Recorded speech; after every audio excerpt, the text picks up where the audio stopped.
Survivor host Jeff Probst joining us on the line once again. Hey, Jeff. How's it going? Good, how are you? Nice to talk to you again. Well, that's the thing. Last time you were on the show, you voted me off my own show. Thanks for that.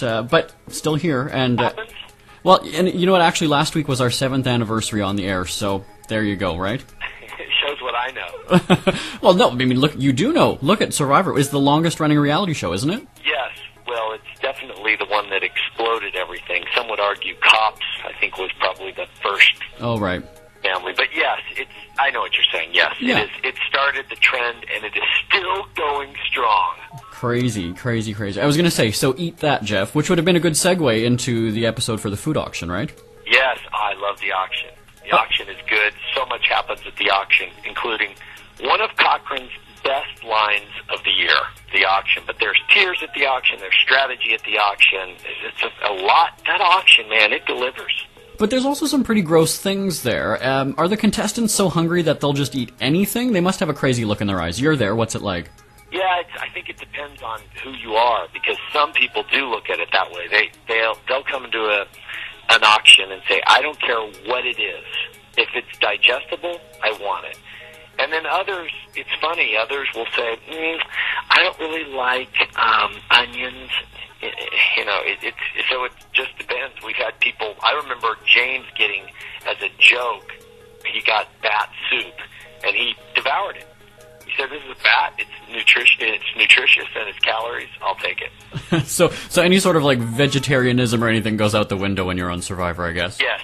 I think it needs to. I think in that place, it is just sustenance. I must put something in my body. I guess, I mean, there's, we talk about challenges on the show, but that's got to be one of them. I mean, food is a huge deal. It's not necessarily the swimming or the endurance or, like the puzzles that people do. I mean, food is a big deal. Yeah, food's probably the biggest.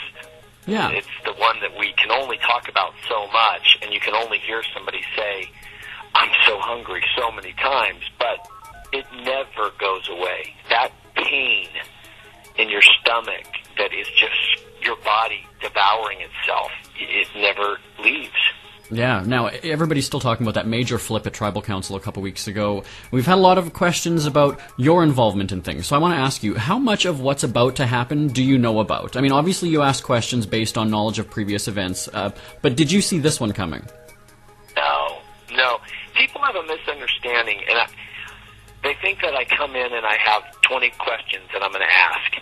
And I don't. I'm telling you the truth. I get a brief download, and I could do Tribal Council without any download because I've learned over the years that really I'm asking the same questions. The specifics may be different, but the general topics are always the same. Who's leading, who's not, who's a hero, who's a goat, who do you like, who do you hate, what's the dynamic at camp, what's happening tonight, is there paranoia, should there be paranoia, do you think somebody has an idol? If they do and they play it, what happens to your game? It's not the questions, it's the listening to the answer that tells you the story. How much of that are the contestants actually digesting, though? Obviously, when there's the big shocker news, but are they filing it away for, future reference, do you think, though? Or is it in the moment they just get so mad and maybe that's what they're basing their vote on right then and there? I think it's different for everybody. I think the really good players strip emotion away. And that's hard to do on day 28. When you're hungry and Philip is telling another story and he's just giving you a stealth RS name and you just want to strangle him. So you vote him out. Is that the right move? I don't know. I don't know, but if it's emotion-based, probably not. You mentioned Philip. We are going to go there, but we've got to get back to the music. More with Survivor's Jeff Probst, and we're going to chat about Philip when we come back. Today's best music with Jeremy Bradley. Jeremy Bradley here, back on the show. We were talking with Survivor's Jeff Probst Wednesday night on CBS. Now, you mentioned Philip, so I've got to ask, and I imagine you've talked with him outside of the show. I mean, what's he like? Is he just playing a character on Survivor, or is he actually just that way? I think Philip has morphed, a bit like Coach, he's morphed into feeling more comfortable in his skin, and therefore believing his story more. And maybe in the beginning he was testing it out. I don't know, but the takeaway I have with someone like Philip or Coach, and I mean this respectfully, I'm not making fun of them, is if you believe something in your cells, then to your body, it's real.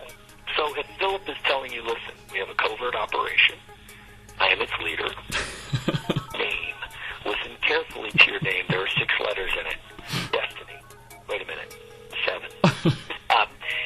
That Philip is believing in that moment that he's doing that. And I don't see any difference between that and a guy who has Peyton Manning on jersey on watching a football game going, we've got to pick up the first down. Oh, we got it. No, you didn't get it.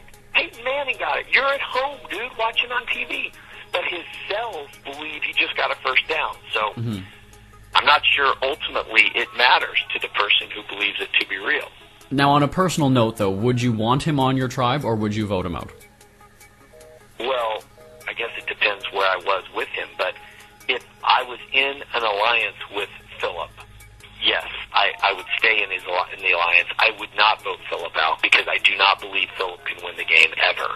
So why would I get rid of him when I could get rid of, like the last tribal a couple weeks ago, when they got rid of Philip, I'm not sure that's the move I would have made. I might have gone for an Andrea, somebody who could actually win this game and endure Philip a little more, but their perception might have been that Philip really was calling all the shots, and if so, then that made sense. So we've had a lot of questions come in. I know we've got to wrap this up very quickly, though, but somebody wants to know, is each contestant followed around by a camera, or do they get alone time to do personal things? How often are cameras around? If you're truly alone, just going to the bathroom will leave you alone. But if you go to the bathroom with somebody, we're going with you, because we assume you're going to be talking. And if you are looking for, anything, if you're looking for an idol, if you're looking for sticks, if you're looking for food, we're probably following you. But we don't have a camera for everybody. We only have a few cameras out there, so we are picking and choosing. But it's amazing how good our guys are at getting everything. They follow everybody. And the other reason that they follow everybody is they don't want anybody to know why they're following you. So you might think, well, it's going to be obvious. You're going to follow me if I'm looking for an idol. Yes, we will. And we will also follow you if you're looking for a stick. And so you can't look around and go, something's up with Rob. There's cameras around him. There's cameras around everybody all the time. Now, we had one more question sent in. And when we were talking about your talk show last time, you mentioned that you like to ask the probing questions, and the one sensitive issue is how much people make. I'm not going to ask you about that. But Ashley wrote in and wants to know, it says, Jeff Probst, boxers or briefs? Depends. On Survivor, briefs. I mean, on Survivor, boxers. On the talk show, briefs. Okay. Because the jeans, here's what I learned. You have to wear tighter underwear with the jeans, because if not, there's actually a little, like wrinkles under there where you can kind of see the material squished up. Right. And so the wardrobe person said, these are the underwear you'll wear on the talk show, and then you can wear whatever you want on Survivor. 7 years of doing the show, I think I've just turned red. I can't believe I asked you that. But either way, very enlightening. Thanks for that insight. So one of the longest-running reality shows, still a hit on CBS, Wednesday nights. Right, Jeff? Yes, Wednesday night today. It is in its 26th season, and it's just been a blast to be a part of it. We're getting ready to go out and shoot 27 and 28. Oh, well, it's been a blast talking with you. Jeff Probst, once again, thanks so much for joining us today. Thanks for having me on. All right, take care now. Today's best music with Jeremy Bradley.